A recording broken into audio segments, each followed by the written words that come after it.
বলেছি যে হাদির পরিবারকে ডেকে নিয়ে সান্ত্বনা দেওয়া হয়েছে, বলা হয়েছে তো বিচার করব, খুনিরা ধরা পড়বে। এই বয়ান শেখ হাসিনাও দিয়েছে। তাই আমরা বর্তমান অন্তর্বর্তীকালীন সরকারকে পরিষ্কারভাবে বলতে চাই, কোনো সান্ত্বনার বাণী শোনাবেন না, সান্ত্বনার বাণী শোনাবেন না। শেখ হাসিনার পরিণতি দেখেছেন, বিক্ষুব্ধ জনতা কিভাবে গণভবন ঘেরাও করতে গিয়েছিল। কাজে আপনারাও যদি ওই শেখ হাসিনার মতোই সান্ত্বনার বাণী শোনান, আমাদেরকে ঘুমপাড়ানি মাসি পিসির গল্প শুনিয়ে শান্ত রাখতে চান, সেটি আপনারা পারবেন না। নির্বাচনের তফসিল দিয়েছেন, কতটুকু নির্বাচনের পরিবেশ আছে সে নিয়ে গোটা দেশের মানুষ উদ্বিগ্ন। এই অবস্থায় নির্বাচন তো হবে না যদি এই অবস্থা চলতে থাকে।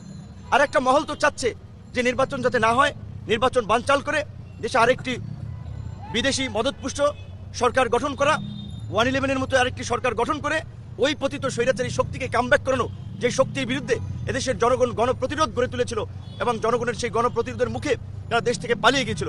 আমরা বারবার বলেছিলাম যে গণ অভ্যুত্থানের পরবর্তী বিভিন্ন ধরনের, যখন আপনারা দেখছেন স্বর্ণ ব্যবসায়ী এই বনশ্রীতে আপনার গুলি করে স্বর্ণ নিয়ে গেছে, ব্যাংক পাড়া থেকে গুলি করে টাকা ছিনতাই করে নিয়ে যাচ্ছে।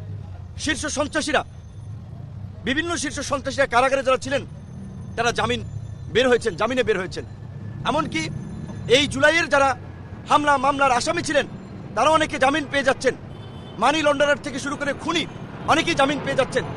আমরা কোর্টের কাছে জানতে চাই, এই সন্ত্রাসীরা এই গণ অভ্যুত্থানে যাদের গণবিরোধী ভূমিকা ছিল তারা কিভাবে জামিন পাচ্ছে।